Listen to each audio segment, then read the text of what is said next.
SpongeBob Squarepants seems like a pretty standard show on the surface, but is actually packed full of innuendo and adult humour.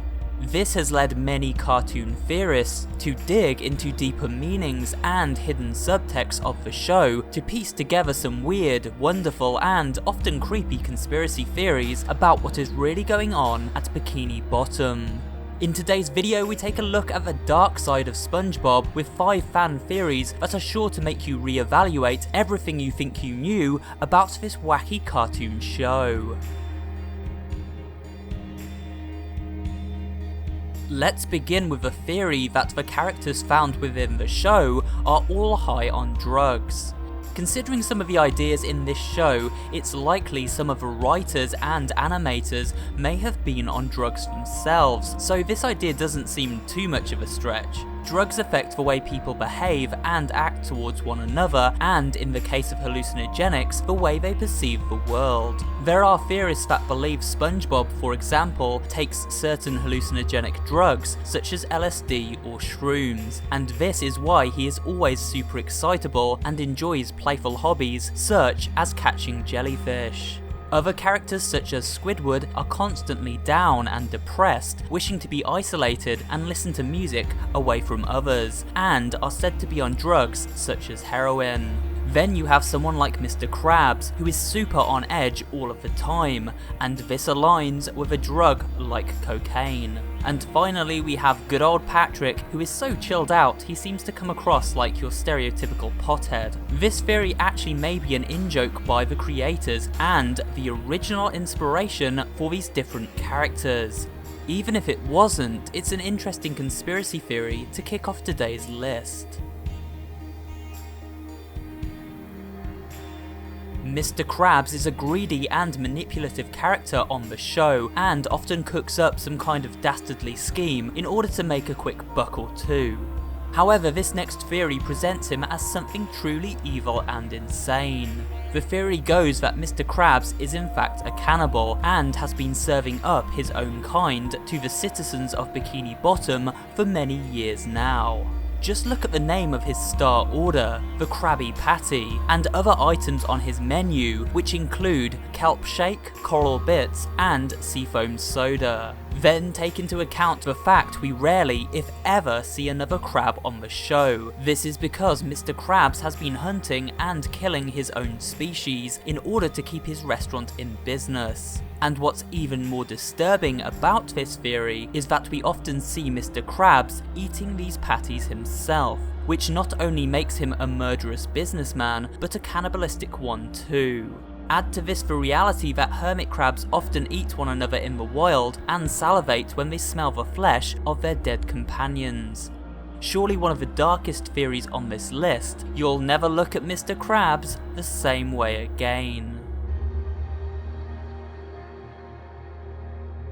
In the Bible, it is written that there are 7 deadly sins: sloth, wrath, greed, envy, gluttony, pride, and lust. These sins are responsible for all the evil in the world according to Christian belief. A popular theory many have applied to SpongeBob SquarePants warps the seemingly innocent nature of the show into something far darker, by way of incorporating these deadly sins to each of the 7 main characters. In this scenario, Patrick, with his incredibly lazy way of living, represents sloth. Mr. Krabs, who values money above all else, is a representation of greed. Plankton, who has an obsession with the success of others, is envy. Gary the Snail constantly feeds and consumes pretty much anything he can find, and so is a symbol of gluttony. Then we have Sandy, who champions her home state of Texas as superior to everything, and so of course is pride. Squidward, with his foul temper and outbursts, represents wrath. And finally, SpongeBob himself, a character who loves and obsesses over others, even his enemies at times, and so is said to represent lust. This is a strange theory, but one that fits the show's larger-than-life characters surprisingly well. Do you remember the original SpongeBob SquarePants movie from 2004? This film released between season 3 and 4 of the TV show, and what's interesting to note about this point is that many people noticed a change in both SpongeBob and Patrick's characters when they returned to air for the show's 4th run. They seemed a little sillier and more juvenile than in previous series all of a sudden, a change which some viewers were frustrated with. But this next theory makes sense of it all, in a decidedly morbid way. You see, there is a scene in the SpongeBob SquarePants movie where SpongeBob and Patrick are taken out of the water by a diver and placed under a lamp to dry out so he can sell them as souvenirs in his store. During this sequence, both characters appear to fully dry out and essentially die.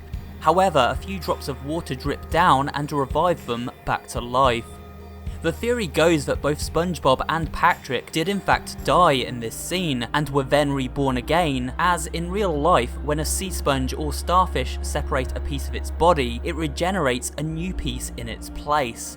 Therefore, SpongeBob and Patrick we see in Series 4 onwards are actually different characters, younger reborn versions of the two that died during this particular scene in the movie. One of the most famous theories to do with the show centers around the concept of nuclear destruction. The characters on the show certainly look deformed and all sort of have a mutated look to them. As well as this, the town of Bikini Bottom looks pretty empty and desolate a lot of the time. The theory goes that this was actually the testing site for nuclear weapons, and these characters are the mutated results of the fallout in that area. This is because there is an atoll in the Marshall Islands known as Bikini Atoll, and during the 1940s it was the site for many nuclear weapons tests by the US government. In fact, 23 nukes were detonated in a stretch of water near the island between 1946 and 1958. With this in mind, it sure is coincidental that the area the characters of the show inhabit is known as Bikini Bottom. Are these the descendants of nuclear fallout? And that's it for today's video. Please remember to give it a like if you did enjoy watching, and maybe drop a comment too, as well as subscribing to the channel and turning on notifications so you never miss an upload. This channel specializes in variety horror content, including creepypasta readings, horror gaming facts and theories, and general interest pop culture horror videos. So if you're interested in all things spooky, you'll find something to enjoy here at SuperHorrorBro. Thanks for watching, and I will see you on the next video.